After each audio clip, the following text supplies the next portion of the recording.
पर बड़ी अदालत का बड़ा फैसला शामिल करते हैं। सिविलियंस का फौजी अदालतों में ट्रायल कलअदम करार दे दिया गया है। 9 मई के मुलजिमों का ट्रायल आम अदालतों में होगा। सुप्रीम कोर्ट का हुक्म, सेक्शन 2D1 को गैर आईनी करार दे दिया। सुप्रीम कोर्ट के 5 रुकनी बेंच ने 4-1 की अक्सरियत से यह फैसला सुनाया है और जस्टिस एजाजुल एहसन की सरबराही में सुप्रीम कोर्ट के 5 रुकनी लार्जर बेंच ने केस पर समाअत की। जस्टिस याहिया अफरीदी ने फैसले से इख्तलाफ किया है और जस्टिस याहिया अफरीदी अलग इख्तलाफी नोट भी लिखेंगे। सुप्रीम कोर्ट ने सिविलियंस के फौजी अदालतों में ट्रायल के खिलाफ दरख्वास्तें मंजूर कर ली। आपको बताते चलें कि मिलिट्री कोर्ट्स में आम शहरियों का ट्रायल नहीं हो सकता। फैसले में ऐसा कहा गया। अदालत का 9 मई के मुलजिमों का आम अदालतों में ट्रायल का हुक्म। सईद बलोच हमारे नुमाइंदे जो कि कमरे अदालत में ही मौजूद थे, उनसे मजीद तफसीलात जानेंगे। सईद बलोच, बताइएगा फैसले में मजीद क्या कहा गया? जी बिल्कुल, सुप्रीम कोर्ट ऑफ पाकिस्तान की जानिब से फौजी अदालतों में आम शहरियों के ट्रायल के खिलाफ जो दायर दरखास्तें थी उनको मंजूर कर लिया गया है और फौजी अदालतों में आम शहरियों के ट्रायल को अदालत की जानिब से कलअदम करार दिया गया है। ये फैसला सुप्रीम कोर्ट ऑफ पाकिस्तान के 5 रुकनी लार्जर बेंच ने जस्टिस एजाजुल एहसन की सरबराही में अब से थोड़ी देर कबल ही जारी किया है। आज तकरीबन 1:15 बजे सुप्रीम कोर्ट में जब तमाम फ्रीकैन के वकला के दलाइल मुकम्मल हुए तो अदालत की जानिब से फैसला महफूज किया गया था, जिसके बाद अदालत की जानिब से यह करार दिया गया था कि इस केस का फैसला 3 बजे सुनाया जाएगा। लेकिन फैसला सुनाने में कुछ ताखीर हुई और तकरीबन 3:45 बजे सुप्रीम कोर्ट ऑफ पाकिस्तान के इस 5 रुकनी लार्जर बेंच ने 9 मई और 10 मई के वाक़यात में मुलव्विस मुलजमान के जो तकरीबन 103 मुलजमान बनते हैं, उन तमाम मुलजमान के ट्रायल आम कोर्ट यानी जो क्रिमिनल कोर्ट्स हैं जो पहले से अदालती निज़ाम पाकिस्तान का मौजूद है, उन अदालतों में उन 103 मुलजमान के ट्रायल होंगे। इसके अलावा अदालत की जानिब से यह करार दिया गया है कि जिन लोगों के ट्रायल हो चुके उनकी कोई कानूनी हैसियत नहीं है। जस्टिस एजाजुल एहसन की सरबराही में कायम इस बेंच ने इस केस का फैसला महफूज किया। आज इस केस की 13वीं समाअत थी। जून के महीने में 20 जून को फौजी अदालतों के क़याम का जो फैसला जो मामला था वो सुप्रीम कोर्ट ऑफ पाकिस्तान में चैलेंज किया गया था, जबकि 22 जून को इस केस की पहली समाअत हुई थी और पहली समाअत पर ही चीफ जस्टिस काजी फाइज ईसा जो उस वक्त सुप्रीम कोर्ट के सीनियर तरीन जज थे, उनकी जानिब से बेंच की तश्कील पर शदीद एतराज़ात उठाए गए थे। इसके अलावा जस्टिस सरदार तारिक मसूद की जानिब से भी जस्टिस काजी फाइज ईसा का जो मौक़िफ़ था उसकी हिमायत की गई थी, जिसके बाद बेंच तहलील हो गया और उसके बाद साबिक़ चीफ जस्टिस की जानिब से एक नया बेंच तश्कील दिया गया जो 7 रुकनी बेंच था। लेकिन उस 7 रुकनी बेंच में शामिल जस्टिस मंसूर अली शाह पर बाद में वफाकी हुकूमत की जानिब से एतराज़ आयद किया गया और उसके बाद एक और जज की कमी हुई और इस तरह 6 रुकनी लार्जर बेंच ने इस केस की समाअतें की। तकरीबन 12 समाअतें इसकी पहले हो चुकी थी। आज ये 13वीं समाअत थी और इस 13 समाअतों के बाद अब सुप्रीम कोर्ट ऑफ पाकिस्तान ने फौजी अदालतों में आम शहरियों के ट्रायल को गैर आइनी करार दे दिया है। अब इन तमाम 103 अफराद हैं जो इस वक्त मिलिट्री अथॉरिटी की हिरासत में हैं और अब इन तमाम 103 अफराद के मुकदमात क्रिमिनल कोर्ट्स में चलाए जाएंगे। सुप्रीम कोर्ट की जानिब से ये फैसला अब जारी किया गया है, जबकि जस्टिस याहिया अफरीदी इस हवाले से अपना एक अलग नोट भी लिखेंगे।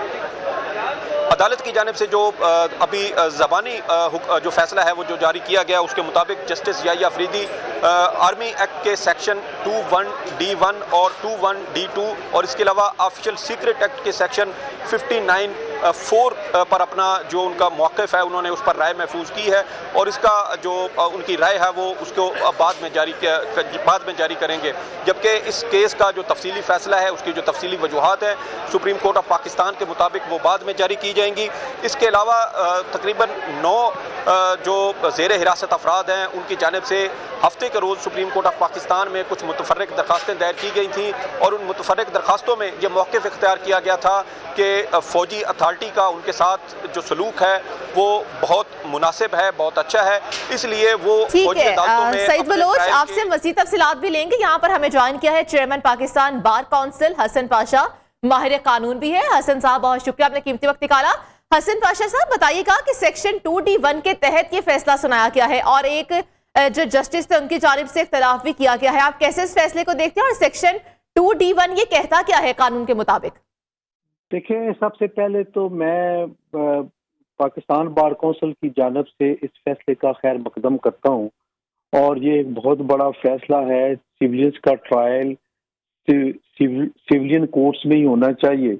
जी। हाँ, जो आर्मी कोर्ट्स बनी हुई हैं आर्मी एक्ट के तहत और 21D जिसको अब कलअदम करार दे दिया, अगेंस्ट द कॉन्स्टिट्यूशन करार दे दिया सुप्रीम कोर्ट ऑफ पाकिस्तान ने, उसके तहत अगर कोई ये है सिविलियंस का ट्रायल आर्मी कोर्ट्स में होता है तो वो अब खत्म हो गया।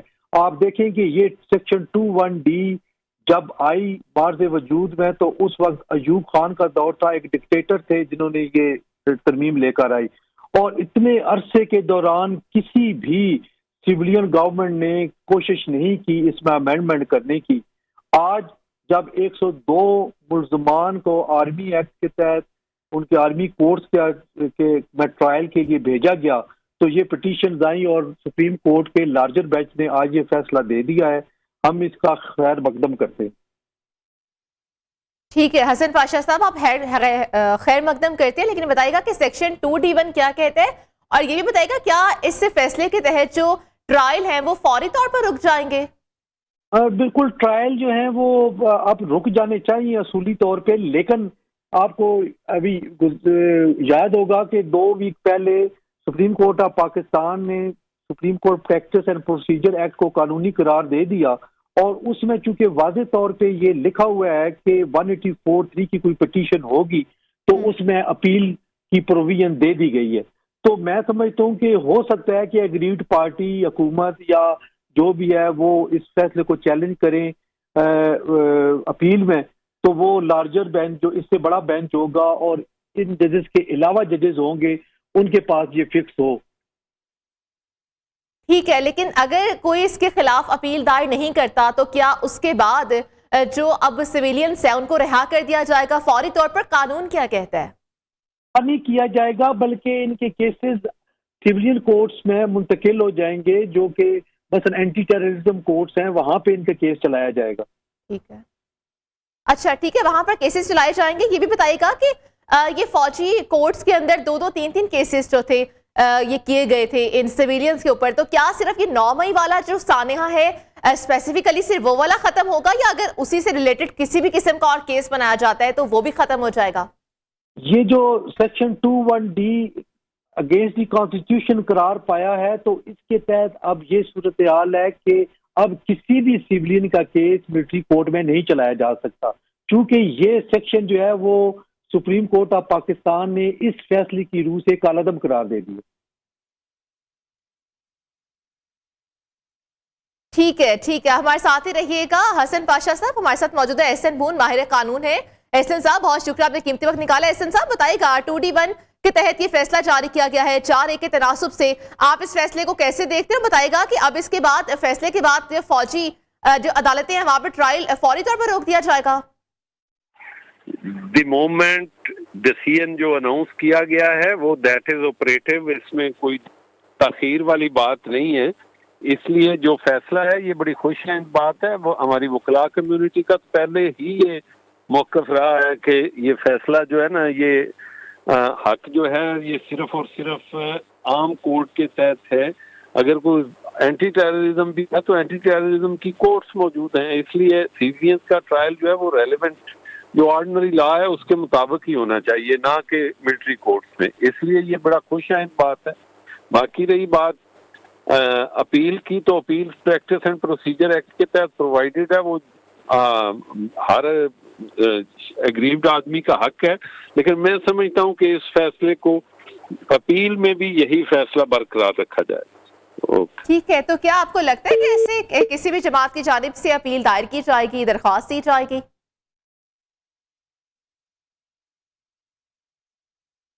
ठीक है, हसन पाशा हमारे साथ मौजूद है। हसन पाशा साहब बताइएगा, आपको लगता है क्या किसी जमात की जानिब से अपील अब दायर की जाएगी इसके खिलाफ? ये तो मैं कॉन्फिडेंस के साथ नहीं कह सकता, मुझे नहीं मालूम कि कोई पार्टी, लेकिन एक हम अवेलेबल राइट की बात कर रहे थे कि राइट दे दिया गया अग्रीड पार्टी को अपील करने का, अगर कोई जाना चाहे तो जा सकता है। ठीक है, हसन पाशा साहब बताइएगा कि हमें माजी में ऐसी कोई एग्जाम्पल मिलती है कि पहले भी फौजी अदालतों में ट्रायल हुए हों सिविलियंस के? जी बिल्कुल, अभी जो PTI का गुज़श्ता दौर था उसमें 27 सिविलियंस के ट्रायल मिलिट्री कोर्ट्स में हुए, उनको सजाएं भी हुई और वो सजाएं उनकी इम्प्लीमेंटेशन भी हो गई है। तो अब ये जो फैसला आया है, क्या ऐसे जो वो वाली सजाओं की इम्प्लीमेंटेशन हुई थी तो क्या वो भी रुक जाएगी? नहीं, वो चूंकि उनका टाइम गुजर गया है, ये फैसला चूंकि शॉर्ट ऑर्डर है, रिट्रोस्पेक्टिव इफेक्ट इस पे नहीं है लागू हो रहा, तो मैं नहीं समझता कि उन पे लागू होगा, क्योंकि उनकी यकीनन अपीलें जो हैं वो कॉम्पिटेंट कोर्ट्स ऑफ लॉ में पेंडिंग है। शायद उन अपील्स पे हियरिंग के दौरान इसका फायदा उनको मिल जाए। अच्छा हसन पाशा साहब, माहिर कानून है, आप बेहतर अंदाज में बता सकते हैं कि क्या हमारा कानून इस बात की इजाजत देता था कि फौजी अदालतों में इस बात का जो फौजी या सिविलियंस ट्रायल है वो हो सके, या आम शहरियों का जो ट्रायल है वो हो सके? कानून में कहीं पर ये लिखा हुआ था पहले या नहीं लिखा था? जी, कानून में बाकायदा तौर पे लिखा हुआ था। जिस सेक्शन को 21F को उन्होंने स्ट्राइक डाउन किया उसमें ये लिखा हुआ था। इसी के तहत ही आर्मी कोर्ट सिविलियंस का ट्रायल कर रही थी, और ये अयूब खान के दौर में एक आमर ने ये अमेंडमेंट लाई थी, और दरमियान में किसी भी सिविलियन गवर्नमेंट को ये जो है वो तौफीक नहीं हुई कि वो इसमें अमेंडमेंट करते। अब आखिरकार सुप्रीम कोर्ट ऑफ पाकिस्तान ने इसको गैर आईनी करार दे के खत्म कर दिया। अब इसका मतलब है कि जो कानून है उसमें भी तरमीम हो जाएगी? जी, तरमीम होती है, ये नहीं होती, लेकिन इन्होंने खत्म कर दी है, लिहाजा उसका बेनिफिट अब कोई नहीं ले सकेगा, और किसी भी सिविलियन का ट्रायल आर्मी कोर्ट में नहीं होगा। ठीक है, मतलब कि जो 21F था अब वो वाला जो है उसको गैर आईनी एक तरह से करार दे दिया गया है। अब ये जो सेक्शन 2D1 के तहत फैसला आया, अब सिर्फ इसी को माना जाएगा, अब 21F को नहीं माना जाएगा। बिल्कुल ऐसे ही है आपने। ठीक है, जरा आप थोड़ा सा बताएंगे कि सेक्शन 2D1 बेसिकली कहता क्या है कानून के मुताबिक? सेक्शन 2D1 यही कहता है कि सिविलियंस का ट्रायल मिलिट्री कोर्ट में हो सकता है अगर मिलिट्री इंस्टॉलेशन पे हमला किया जाए, नुकसान पहुंचाया जाए या और इस तरह। तो वो चूंकि उसी का बेनिफिट लेके तो 102 अफराद का ट्रायल मिलिट्री कोर्ट्स में कराने के लिए ये चलान उनके भेजे गए। ठीक है, हसन पाशा साहब हमारे साथ ही मौजूद रहेगा। हमें ज्वाइन किया है जस्टिस रिटायर्ड शाइक उस्मानी साहब ने। शाइक उस्मानी साहब बहुत शुक्रिया अपना कीमती वक्त निकालने के लिए। शाइक उस्मानी साहब बताइएगा, ये जो फैसला आया है कि मिलिट्री कोर्ट्स में आम शहरियों का ट्रायल नहीं हो सकता, आप इस फैसले को किस नजर से देखते हैं? ये फैसला जो है इसमें थोड़ी सी खामी है, और जो हमारी सुप्रीम कोर्ट ने उसको सही तरीके से नहीं देखा, चूँकि जो पाकिस्तान आर्मी एक्ट है उसमें साफ लिखा हुआ है कि चंद ऐसे ऑफेंसेस जो जिनसे कि मुल्क की सिक्योरिटी को नुकसान पहुंचता है तो उस सूरत में मिलिट्री ट्रायल हो सकता है। लेकिन आइन में बहुत सूरत ये लिखा हुआ है कि हर एक को फंडामेंटल राइट है हर एक का कि उसका फेयर ट्रायल हो। तो समझा ये जाता है कि मिलिट्री ट्रायल फेयर ट्रायल नहीं होता, उसमें कोई कमी होती है।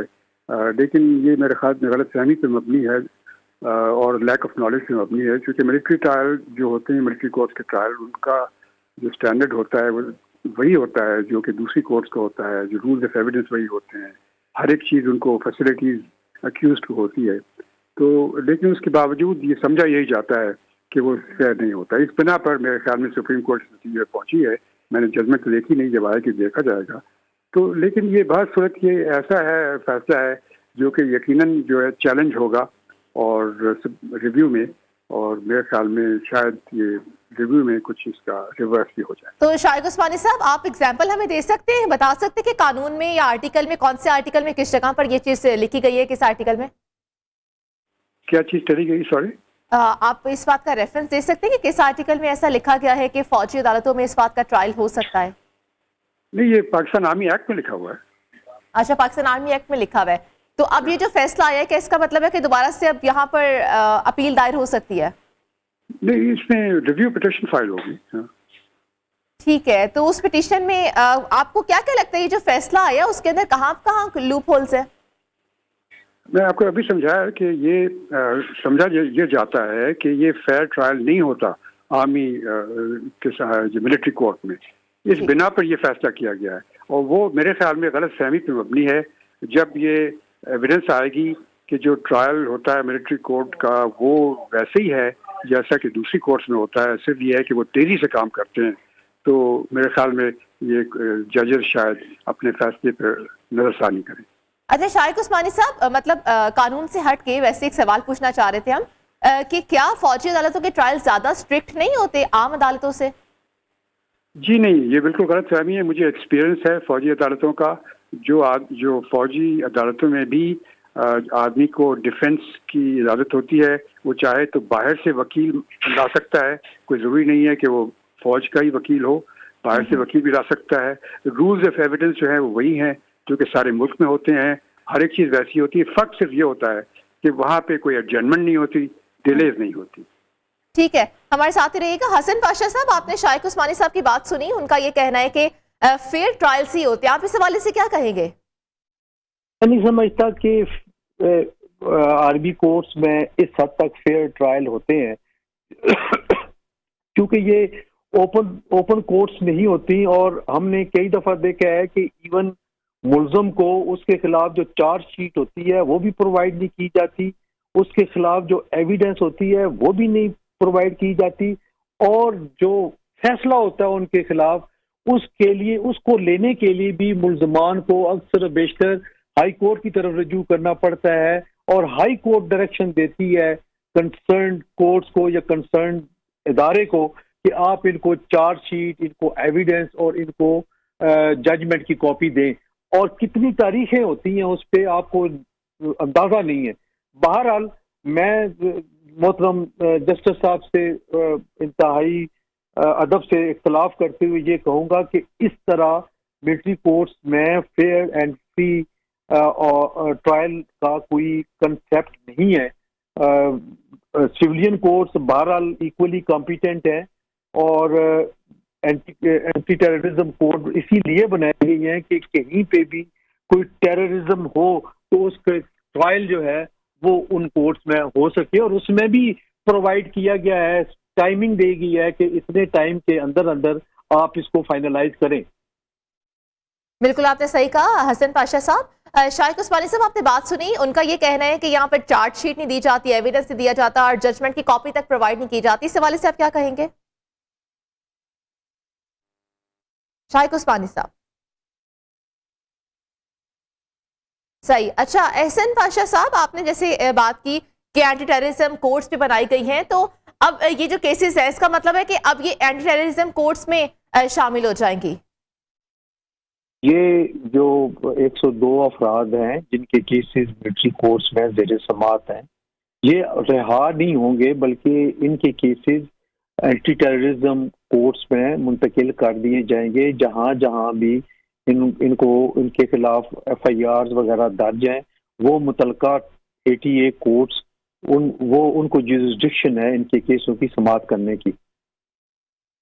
ठीक है, तो हसन पाशा साहब, ये जो एक इख्तलाफ भी किया गया है जस्टिस याहिया अफरीदी की जानिब से, क्योंकि 4 के तनासुब से ये फैसला है कि और उनकी जानिब से इख्तलाफी नोट भी अब लिखा जाएगा, तो क्या उस इख्तलाफी नोट में आपको क्या लगता है कि वो उसी आर्टिकल का रेफरेंस देंगे 21F का?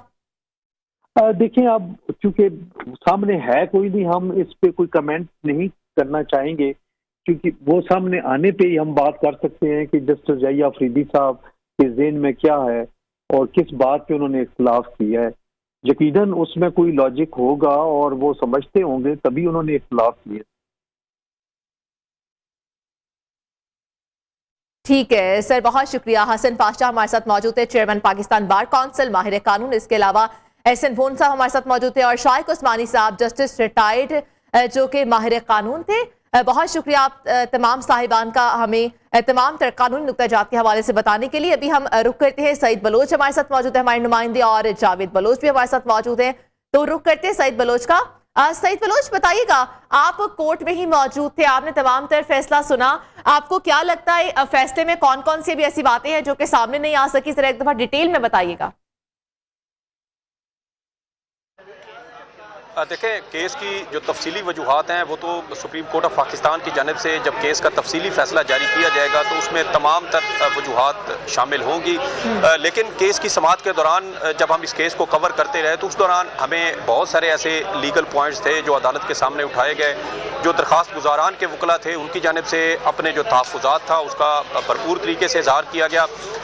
फ़ौजी अदालतों में ट्रायल के हवाले से एक एतराज़ जो जस्टिस आयशा मलिक साहिबा की जानिब से बार बार उठाया जाता रहा और वो अटार्नी जनरल से इस हवाले से बार बार सवाल करती रही, वो ये था कि जिन 102 अफराद को फ़ौज की हिरासत में दिया गया है इनकी सिलेक्शन कैसे की गई या वो कौन सा ऐसा आपसे सईद बलोच पूछते हैं कि सिलेक्शन कैसे की गई। रुक करें कि जावेद बलोच का हमारे साथ मौजूद है। जावेद बलोच, बताइएगा आपकी जो सेक्शन 2D1 को गैरआईनी करार दिया गया इसके हवाले से मजीद फैसले में क्या कहा गया? देखिए मरियम, अब ये फैसला तो आ गया है और जो 2D1 जो है उसको कलअदम करार दे दिया गया, लेकिन अब मामला ये आएगा, सबसे जो अहम मामला है वो ये है कि इस पर इम्प्लीमेंटेशन जो है वो कैसे शुरू होती है, कब शुरू होती है और क्या हुकूमत पाकिस्तान जो है वो इस फैसले के खिलाफ अपील में जाती है या नहीं जाती, ये बड़ा अहम सवाल है।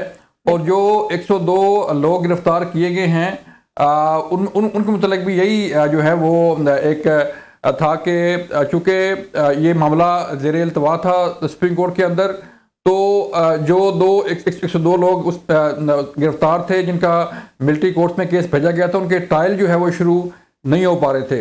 तो कल हमने देखा कि कल भी कुछ ऐसी दरखास्तें आई सुप्रीम कोर्ट में जिसमें ये मुलजमान की तरफ से कहा गया कि हमें मिलिट्री कोर्ट पर एतमाद है और हमें जो है हमारा ट्रायल जो है वहीं भी होने दिया जाए। अब क्वेश्चन ये उठता है कि इस कानून को कलअदम करार देने के बाद अगर कोई दहशतगर्दी खुदा न खासा होती है और मिलिट्री इंस्टॉलेशन पर हमले होते हैं, ज़ाहिर बात है मिलिट्री इंस्टॉलेशन पे हमले जो हैं वो कोई सिविलियन नहीं करेगा, कोई जंग की सूरत तो नहीं कि कोई किसी मुल्क की फ़ौज जो है वो खुदा न खासा हमारी फ़ौजी तनसीबात पर कोई अटैक करे।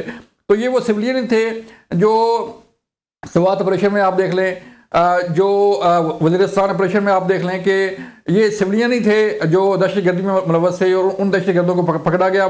माजी में 27 लोगों को सज़ा हुई और उस पर अमल दरामद भी किया गया।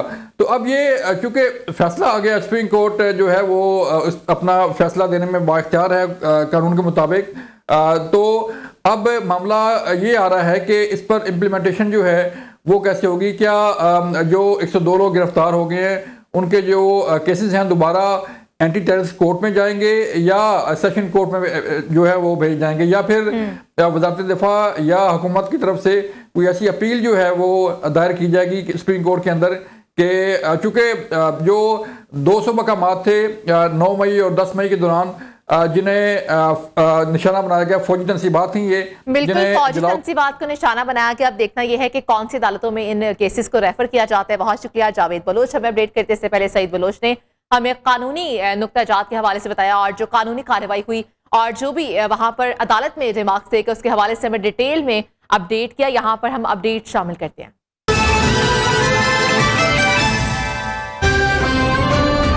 सिविलियंस का फौजी अदालतों में ट्रायल कलअदम करार, आम शहरी का फौजी अदालत में ट्रायल नहीं हो सकता। सुप्रीम कोर्ट ने 4-1 से फैसला सुना दिया। सुप्रीम कोर्ट ने निहायत अहम केस में बेहतरीन फैसला दिया। एतजाज एहसन ने कहा कि तारीख में फैसले को सुनहरी अल्फाज में लिखा जाएगा और लेवल प्लेइंग फील्ड का शोर मचाने वाले 2018 याद रखें। निगरान वज़ीर आज़म अनवरुल हक काकड़ ने कहा कि क्या 2018 में लेवल प्लेइंग फील्ड थी जब जनूबी पंजाब महाज बना था।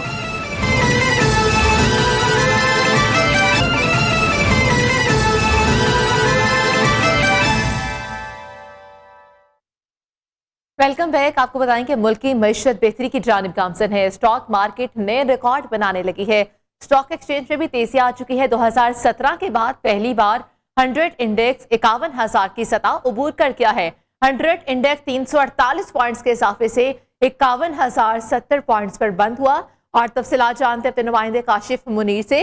काशिफ मुनीर, बताइएगा ये पहली बार इतने अरसे के बाद रिकॉर्ड इजाफा आया है, मुल्क की मईशत बेहतरी की जानिब गामजन है, क्या तफसीलात हैं? पाकिस्तान स्टॉक एक्सचेंज में आज जबरदस्त तेजी रही है। स्टॉक एक्सचेंज में जो तेजी है वो 2017 के बाद पहली बार 100 इंडेक्स जो है वो 51,000 की सतह अबूर किया है। और 100 इंडेक्स 338 पॉइंट के इजाफे से 51,070 पॉइंट से बंद हुआ है। 349 कंपनियों के कारोबार हुआ है। 170 कंपनियों के शेयर में इजाफा हुआ है, जबकि 149 में कमी हुई है। और मार्केट की जो बुलंद तरीन सतह थी वो 51,419, जबकि कम तरीन सतह 50,924 रही। मार्केट में आज 15 अरब मालियत के 36 करोड़ एसेट का कारोबार हुआ है। ठीक है, बहुत शुक्रिया अपडेट करने के लिए। एक ब्रेक शामिल करते हैं।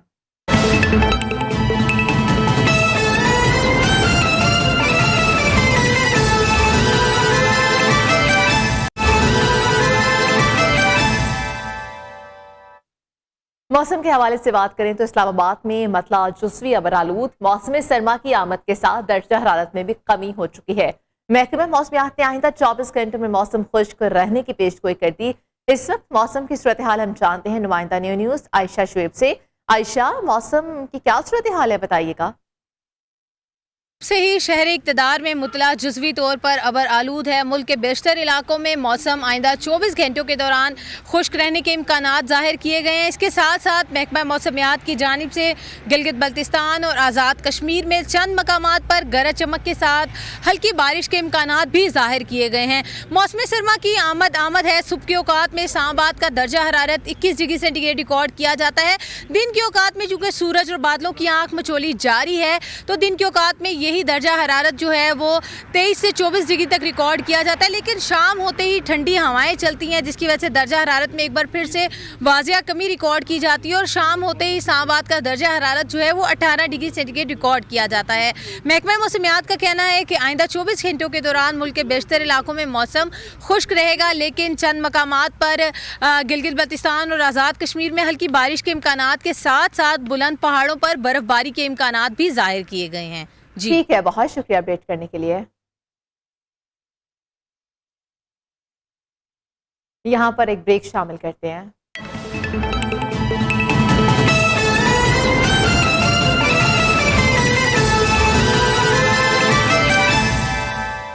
तो इस मैच के हवाले से शायकीन ने अफगानिस्तान के खिलाफ कौमी टीम की जीत की उम्मीदें लगा ली हैं। शहरी ये कहते हैं कि अफगानिस्तान के खिलाफ अक्सर ग्रीन शर्ट्स दबाव में नजर आते हैं। कप्तान बाबर आजम फील्ड में बेहतर फैसले कर ले तो टीम को यकीनी तौर पर जिता सकते हैं। अवाम मजीद क्या कहते हैं, आइए वो देख लेते हैं। पाकिस्तान की टीम से आज वो विन करके है अफगानिस्तान से, और मैं बाबर आजम को यही बोलूँगा कि वो अपनी टीम को मोटिवेट करे। हमें पूरी उम्मीद है कि पाकिस्तान विन करेगा। काफ़ी कैच छोड़े और मिस फील्डिंग की है, तो यही कहना चाहूँगा कि अपनी फील्डिंग पर फोकस करें। ख़तरनाक होने वाले हैं, क्योंकि पिछले मैच में जिस तरह से उन्होंने इंग्लैंड को शिकस्त दी है, तो पाकिस्तान के लिए थोड़ा टफ होगा जीतना। पाकिस्तान को ना प्रेशर में मतलब कि नहीं खेलना चाहिए, खुल के खेलना चाहिए। पाकिस्तान 2 मैच हारा है, लेकिन इंशाल्लाह कम बैक करेगा और अफगानिस्तान को हराएगा। तखार अहमद है, वो बहुत प्रेशर में आ जाता है 1-2 विकेट गिरने के बाद, लेकिन प्रेशर में नहीं, आराम से खेलेंगे तो हम मैच जीत सकते हैं। ऑस्ट्रेलिया के खिलाफ तो गलती हो गई थी, इंशाल्लाह अब गलती कोई गुंजाइश नहीं पे, क्योंकि आज मैच जीतेंगे तो हम आगे जाएंगे। बॉलिंग यूनिट भी थोड़ा सा कम बैक करे तो हम जीतेंगे इंशाल्लाह, सेमीफाइनल फाइनल तक जाएंगे, मजा आएगा। इंशाल्लाह पाकिस्तान कम बैक करेगा और इंशाल्लाह अफगानिस्तान से जीतेंगे। पाकिस्तान अगर ये मैच हार जाती है तो पाकिस्तान टूर्नामेंट से बाहर हो जाएगी। इन्होंने चाहिए अपने पूरी कोशिश करन पाकिस्तान का नाम रोशन करन। पाकिस्तान अच्छा जा रहा था, बस इंडिया के बाद उसका जो रनरेट है वो बहुत लूज हुआ, तो हम आज इंशाल्लाह पाकिस्तान से एक्सपेक्ट कर रहे हैं कि वो अच्छा परफॉर्म करे। अभी साउथ अफ्रीका है, न्यूजीलैंड है और ऑस्ट्रेलिया है और अब इंडिया है, ये सब इससे ऊपर है, ये 5वां नंबर पर है। तो पाकिस्तान आज बहुत कोशिश इंशाल्लाह करेगा जो मेन जीते।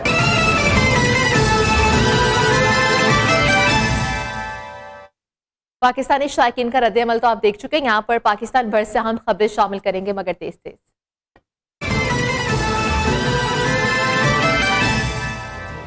इसराइली जारहियत के खिलाफ शहर शहर मुजाहिरे। पाकिस्तानी कौम ने फ़लस्तीनी भाइयों से इजहार यकजहती किया। गजा में बेगुनाह मुसलमानों की कातिल सहूनी फोर्सेस के खिलाफ आलमी बरादरी से नोटिस लेने का मुतालबा किया। तनख्वाह दो काम लो, रेलवे मुलाजिमीन का एहतजाज शिद्दत इख्तियार कर गया। मुल्क भर की वॉशिंग लाइन्स में मुलाजिमीन ने काम छोड़ हड़ताल कर दी। इंतजामिया के खिलाफ शदीद नारेबाजी। आईजी सिंध ऑफिस में पुलिस एहलकार से गोली चल गई। गोली लगने से 55 साला पुलिस एहलकार जियाउल हसन जख्मी हो गया। करक में जायदाद के तनाजे पर गोलियां चल गईं। 2 ग्रुपों के दरमियान फायरिंग, 2 अफराद कत्ल, 2 शदीद जख्मी हो गए। गुजरांवाला में FIA की कार्रवाई, लीबिया कश्ती हादसे में मुलव्विस इश्तिहारी मुलजिम मकसूद को गिरफ्तार कर लिया। मुलजिम सादा लुह अफराद को डंकी लगाकर यूरोप भिजवाता था। स्मगलिंग के खिलाफ FIA इन एक्शन। कराची के इलाके सदर में इलेक्ट्रॉनिक मार्केट में FIA का छापा, 1 करोड़ रुपए से जायद मालियत के मोबाइल फोन्स बरामद कर लिए। फैसलाबाद में डकैत गैंग सरगर्म, निशाताबाद में 6 मुसल्लह अफराद ने पोल्ट्री फार्म पर धावा बोल दिया, नकदी लेकर फरार। डाकुओं ने मज़ाहमत पर चौकीदार को तशद्दुद का निशाना भी बनाया। लाहौर में कैंसर का नया अस्पताल बनेगा, वजीर आला मोहसिन नकवी ने मंजूरी दे दी। वजीर आला पंजाब का मनामा अस्पताल का दौरा, कैंसर अस्पताल के लिए मुजव्विज़ा अराजी और अस्पताल की इमारत का मुआयना किया। तरक्याती काम जल्द मुकम्मल करें, DGLDA ने डेडलाइन दे दी। लाहौर के 3 मेगा प्रोजेक्ट्स 15 नवंबर तक मुकम्मल करने का हुक्म। ताखीर की सूरत में प्रोजेक्ट डायरेक्टर के खिलाफ कार्रवाई का इंदिया दे दिया।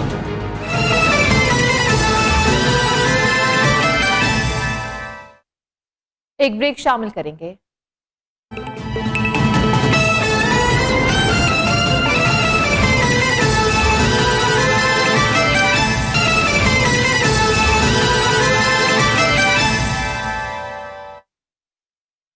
तो शदीद माली बहरान और PSO के साथ अदायगी के तनाज़े से PIA की मुश्किलात में मज़ीद इजाफा हो चुका है। PSO को रकम की अदम अदायगी के बायस आज सिर्फ 20 परवाज़ों को ही फ्यूल की फराहमी की जाएगी। ईंधन ना मिलने के बायस 2 दर्जन से ज़ायद परवाजें मनसूख कर दी गई हैं। गैर यकीनी की सूरत हाल के बायस मुसाफिरों ने PIA से सफ़र करना ही छोड़ दिया है। पहले से फरोख्त शुदा टिकटें भी बड़े पैमाने से कैंसिल कराना शुरू कर दी हैं। कौमी एयरलाइन को टिकटों के आपको बताएं कि रिफंड के लिए भी अदायगियों में मुश्किलात का सामना करना पड़ा है और बैनुल-अक़वामी परवाज़ों की मअतली के बायस बैरून मुल्क वफात पाने वाले पाकिस्तानियों की मैयतों की पाकिस्तान वापसी में इंतहाई मुश्किलात का सामना करना पड़ा है। तमाम सूरत हाल पर गुफ्तगू करने के लिए हमारे साथ मौजूद है हमारे नुमाइंदगान, ब्यूरो चीफ लाहौर अयाज शुजा, नुमाइंदा नियो न्यूज़ कराची से काशिफ मुनीर और तर्जुमान PIA अतर अवान से भी उनका मौक़िफ़ हम जानेंगे। तो सबसे पहले काशिफ का रुख करते हैं। काशिफ, बताइएगा कि PIA को फ्यूल ना मिलने से आज कितनी परवाजें मुतासिर हुई हैं और कब तक ये बहरान खत्म हो जाएगा, कोई इम्कानात हैं? देखिए जी, PIA का जो माली बहरान है अब इसमें मजीद शिद्दत इस लिहाज से आती जा रही है कि जो PIA की जाने से जो टिकटें बुक कराने का अमल था, यानी जो टिकटें बुक हुई हुई थी, अब मुसाफिरों का मसला ये है कि योमिया जो है अगर परवाजें मनसूख होंगी तो उनको इस बात का यकीन नहीं है कि जिन्होंने जो टिकट बुक करवाई हुई है वो अपनी मंजिल मकसूद पर पहुंच सकेंगे या नहीं पहुंच सकेंगे। आज सूरत हाल ये है कि जो PIA ने बहुत सारी एडवांस में टिकट बुक करवाई हुई थी वो कैंसिल कराना शुरू कर दी गई है। इंटरनेशनल सेक्टर में भी जो है वो टिकट जो है वो कैंसिल कराई जा रही है और इस वक्त जो माली बहरान की वजह से जो योमिया अदायगी है उसमें भी मुश्किल इस तरह आएंगी। अब मामला यह है कि गुज़श्ता 2 रोज हमने पहली दफा ऐसे देखा है कि इतवार के रोज जो है PIA का जो ऑपरेशन था वो मुकम्मल तौर पर बंद हो गया था और जुम्मे को एक बड़ी अदायगी की गई थी, तकरीबन 22.5 करोड़ रुपए की अदायगी की गई थी और उसके लिहाज से तर्जुमान PSO ने कंफर्म किया था कि इतवार वाले दिन भी जहाजों को फ्यूल की जो है वो कराई जाएगी। लेकिन इतवार वाले दिन समझ में नहीं आया कि कैसे जहाजों की फ्यूलिंग बंद हो गई और मुकम्मल जो है वो ऑपरेशन बंद हो गया। इस हवाले से PSO का कहना यह था कि PIA खुद फ्यूल नहीं ले रहा, लेकिन ये समझ में ना आने वाली बात है कि PIA खुद फ्यूल नहीं लेगा। अब आप चलते हैं आज की सूरत हाल पे। तो आज सूरत हाल ये रही कि आज इनको 3 बजे तक का वक्त दिया गया था, दोपहर 3 बजे तक इनको जो इनके पास जो PIA के पास जो लिमिट थी 20 परवाजों के हवाले से कहा गया था कि आज आपकी 20 परवाजों को फ्यूल किया जाएगा। 3 बजे से लेके बाद आपको या 3 बजे तक आपको मजीद कम से कम 10 करोड़ रुपए की अदायगी करनी है ताकि ऑपरेशन जारी रह सके। आज दिन के आगाज में तकरीबन 5 करोड़ 90 लाख की अदायगी की गई, उसके बाद 2 करोड़ 50 लाख की अदायगी की गई। जो योमिया 10 करोड़ की लिमिट है अभी तक उसकी कंफर्मेशन नहीं आई है कि वो अभी तक कंप्लीट हुई या नहीं है। इस हवाले से अतर अवान साहब बेहतर बता सकेंगे। लेकिन आज सूरत हाल ये है कि उस 20 परवाजों के अलावा जो तकरीबन 8 करोड़ 40 लाख की अदायगी की है उस पर तो फ्यूलिंग मिलना जो है वो इनको शुरू हो गई है। लेकिन मामला ये है कि इससे मजीद मामला खराब इस लिहाज से होंगे कि अगर मुसाफिर PIA को इस्तेमाल ही नहीं करेंगे। पहले छोटे शहरों में परवाजें बंद हुई, फिर डोमेस्टिक ऑपरेशन कम हुआ, अब इंटरनेशनल भी अगर लोग टिकटें कैंसिल कराएंगे, सफर नहीं करेंगे तो PIA अपना योमिया ऑपरेशन के लिए कैसे अदायगी करेगा। साथ जो इंटरनेशनली जो पाकिस्तानी वर्कर है जो सऊदीया में काम कर रहे हैं, मिडिल ईस्ट में काम कर रहे हैं, उनके लिए भी मसाइल बढ़ते चले जा रहे हैं। जो वहां पर जिनकी अमवात हुई है उनकी मैयतें पाकिस्तान लाने के लिए काफी मुश्किल। अच्छा, हमारे साथ रहेगा काशिफ मुनीर, आपसे मज़ीद तफसीलात भी जानते हैं। रुक करते तर्जुमान PIA अतर अवान हमारे साथ मौजूद है। अतर अवान साहब, बहुत शुक्रिया, आपने वक्त निकाला। अते साहब बताइएगा कि पहले माहाना अदायगी की बात हुई, फिर यौमी अदायगी पर दोनों फरीकैन राजी हो गए, अब भी पीआईए को ऑपरेशन जारी रखने में मुश्किलात क्यों पेश आ रही हैं? बेसिक हेलो जी जी, आपको आवाज आ रही है? जी, आवाज आपकी नहीं आ रही, आवाज नहीं आ रही। अभी आपको आवाज आ रही है, तो ये बताइएगा कि पीआईए को कौन सी मुश्किलात का सामना है, क्योंकि पहले माहाना की बात हुई अदायगी की, उसके बाद यौमी अदायगी पर बात आ गई। एक्चुअली हेलो, अच्छा, साहब से दोबारा राब्ता करने की कोशिश करते हैं, हम रुख करेंगे अयाज शुजा का। अयाज शुजा, बताइएगा मामला है क्या, और क्या लगता है कि ये माली बहरान का शोर पीआईए की निचकारी के लिए राह हमवार करने की कोई कोशिश तो नहीं है? पीआईए के साबिक जो उनके आला हुकाम रिटायर हो चुके हैं और कुछ एविएशन माहिरीन से भी बात हुई है, वो इस बात को मानने को तैयार नहीं है कि दो हुकूमती इदारों में मामलात इतनी लंबे और इतने तवील अरसे तक ख़राब रहें। इससे पहले भी माजी में पीआईए पे ऐसा वक्त आता रहा है कि पीएसओ की अदायगियाँ नहीं हुई, और उस वक्त भी दोनों वजारतें बैठकर और किसी आला हुकूमती शख्सियत ने भी बीच में जंप इन किया। वफाकी वजारत जो हवाबाजी है उसने, जो वफाकी वजारत पेट्रोलियम है, उनसे मिलकर दोनों आपस में मामलात तय कर लेते थे। लेकिन मौजूदा बहरान के बारे में वो खदशात का इजहार कर रहे हैं पीआईए के भी साबिक जो आला हुकाम हैं और एविएशन माहिरीन भी, कि ये शायद पीआईए की निजकारी के हवाले से तो इस तरह के इकदाम नहीं उठाए जा रहे कि इतने दिन गुजर चुके हैं और पीएसओ से मामलात ही तय नहीं पा रहे। जैसा कि आज हमने खबर दी अब से कुछ देर पहले कि जो पाकिस्तानी की मैयतें हैं वो बाहर पड़ी हुई हैं, उनके ख़राब होने का अंदेशा है। मसलन 5 मैयतें इस वक्त रियाज में पड़ी हुई हैं सऊदी अरब में। पीआईए पाकिस्तानियों की मैयतें दुनिया भर में जहाँ जहाँ भी पीआईए का ऑपरेशन है वहाँ से बिला मुआवजा लाती है, और चूँकि ये जितना भी गल्फ़ है यहाँ पर ज़्यादातर तादाद हमारी लेबर क्लास की है, तो उनको वो उस भारी अखराजात को बर्दाश्त नहीं कर सकते जो दूसरी गैर मुल्की एयरलाइंस एक डेड बॉडी को पाकिस्तान पहुंचाने के लेती हैं। और कल जो ऑपरेशन सुबह मुअत्तल हुआ पीआईए का, वो इतवार के रोज़ बैंक से उनको ट्रांजैक्शन नहीं हो सकी। अब सोचना और सवाल ये पैदा होता है, सोचने वाली बात ये है कि क्या एक कौमी इदारे का दूसरे कौमी इदारे के ऊपर इतना भी एतबार नहीं है?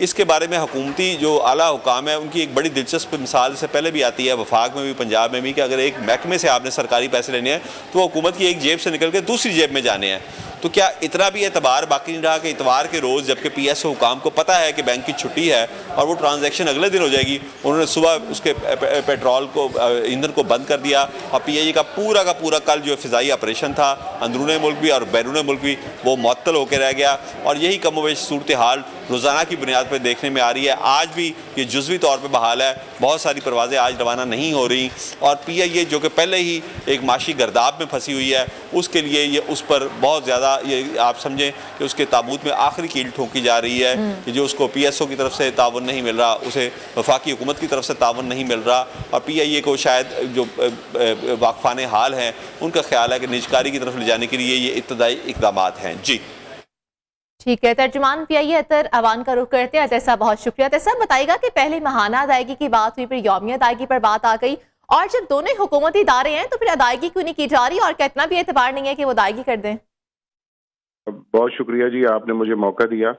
बेसिकली ये बात नहीं है, दोनों बिल्कुल हुकूमती इदारे हैं, पीएसओ भी और पाकिस्तान इंटरनेशनल एयरलाइंस भी, लेकिन कुछ पेमेंट्स के मसला चल रहा था, तो हमारी मैनेजमेंट ने 2 हफ्ते पहले उनसे बात की थी पीएसओ वालों से, और हमारा आपस में ये बामी तौर पे डिसाइड हो गया था कि हम जितनी हमें रिक्वायरमेंट होगी हम उस हिसाब से फ्यूल लेंगे, और उस हिसाब से जितने हम फंड्स अरेंज कर सकते हैं उस हिसाब से हम फ्लाइट्स ऑपरेट करें। तो ये पिछले 2 हफ्ते से ऐसे ही चल रहा है जी, कि हम डेली बेसिस पे अमाउंट जमा करवा रहे हैं पीएसओ को, और उस हिसाब से वो हमें फ्यूल की फराहमी हो रही है। इसमें पीआईए ने ये किया है जी कि सऊदी अरब, गल्फ ममालिक और टोरंटो, इस्तांबुल, चाइना, कुआलालंपुर, ये जो फ्लाइट्स हैं इनको हमने प्रायोरिटी दी हुई है। कुछ डोमेस्टिक फ्लाइट्स हमारी कैंसल्ड हैं, और हमारी ये कोशिश है कि जो उम्रा ज़ायरीन जो उम्रे के लिए गए हुए हैं या जो जा रहे हैं, तो वो उनको कोई ज़हमत या तकलीफ ना हो, और हमें बड़ी ये तकवीयत मिलती है अपने मुसाफिरों से कि उनका एतमाद अभी भी हम पर बरकरार है और वो अभी भी PIA को तरजीह देते हैं, खासतौर पे। अतर साहब, जो हालात है लगता नहीं है कि एतमाद पूरे तरीके से बहाल हो पाएगा आने वाले दिनों में। बहुत शुक्रिया, आपने अपना मौक़िफ़ दिया। तर्जुमान PIA अतर रवान हमारे साथ मौजूद थे। इसके अलावा हमारे नुमाइंदगान भी काशिफ मुनीर, अयाज शुर्रा हमें अपडेट।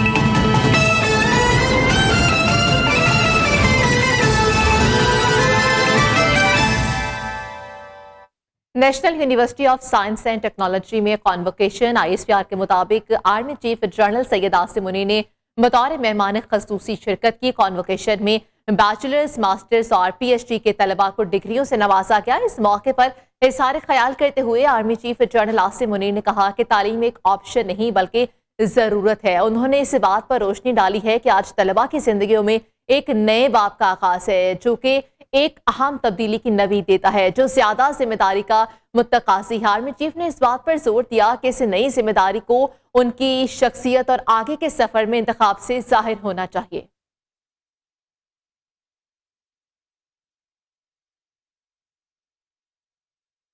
और अब शहर शहर गांव गांव का अहवाल।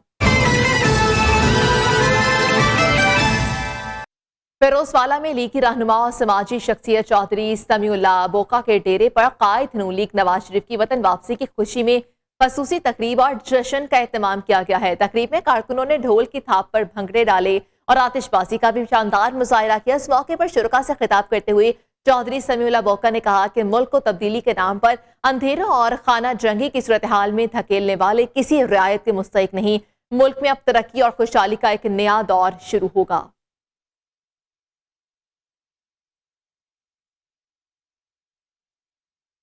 हज़रत ख्वाजा गुलाम फरीद रहमतुल्लाह अलैह के 3 रोज़ा उर्स की तकरीबात इख्तिताम पसीर हो चुकी हैं।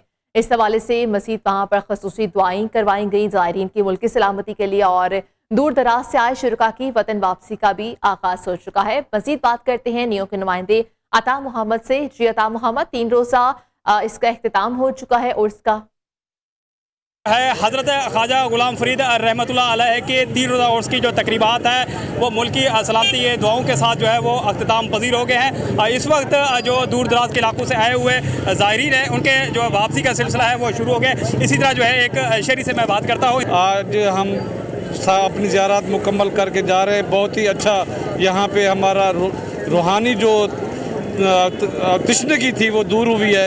महफिल समात हमने सुनी है और भी बहुत सारे रूहानी और दुआ का जो आज आखिरी प्रोग्राम था वो हमने अटेंड किया है। अभी हम अपने घरों की तरफ रवाना हो रहे हैं। ज़ायरीन के पानी पीने के इंतज़ामात भी थे और रात को सोने के लिए भी ज़ायरीन के लिए बेहतर इंतज़ामात मौजूद थे। बिजली भी मौजूद थी, लोड शेडिंग की भी कमी थी।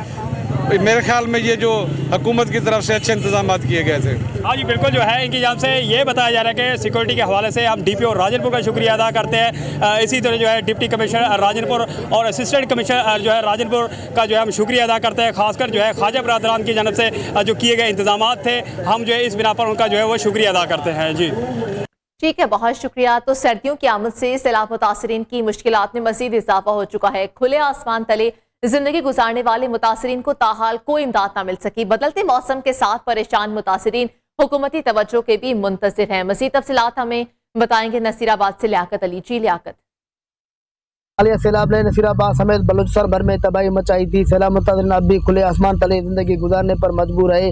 सूबा हुकूमत ने सैलाब मुतासरीन के लिए मुआवजे का ऐलान किया था जो कि 2 साल होने को है, लेकिन सैलाब मुतासरीन मुआवजे से महरूम है। अब सर्दियों की आमद भी है। मेरे साथ यहाँ पर मुत्तहिदा कौमी मूवमेंट के सूबा रहनुमा मौजूद है, उनसे बात करते हैं। बहुत ही जो है अफसोस की बात है कि देखा जाए कि 2 साल गुजर चुके हैं। सूबाई हुकूमत और मरकज़ी हुकूमत ने जो ऐलान किया था नसीराबाद डिवीज़न के लिए और सूबे भर के लिए जो ऐलान हुआ था कि जो सैलाब ज़दगान है उनको मुआवजा दिया जाएगा और उसके हवाले से जो है ड्यूटियाँ भी लोगों की लगी, फोर्स भी आई। फोर्स के साथ जो है अफसोस की बात कि फोर्स के साथ जो है इन लोगों ने जो है नाम वगैरह जो है रिकॉर्ड कलेक्ट भी किया और DC साहिबा DCs और कमिश्नर्स की हिदायत पर जो है ये अमले ने जो है उनके अमले ने जो है ये रिकॉर्ड कलेक्ट किया और उनकी लिस्टें बनी और इतना गवर्नमेंट का भी खर्च हुआ। जी, जिस तरह आपने यहाँ पर मौजूद इनकी बात सुनी, इनका यही कहना है कि सैलाब मुतासरीन के लिए फिलफुर मुआवजे का ऐलान किया जाए ताकि वो अपने घर बनवा कर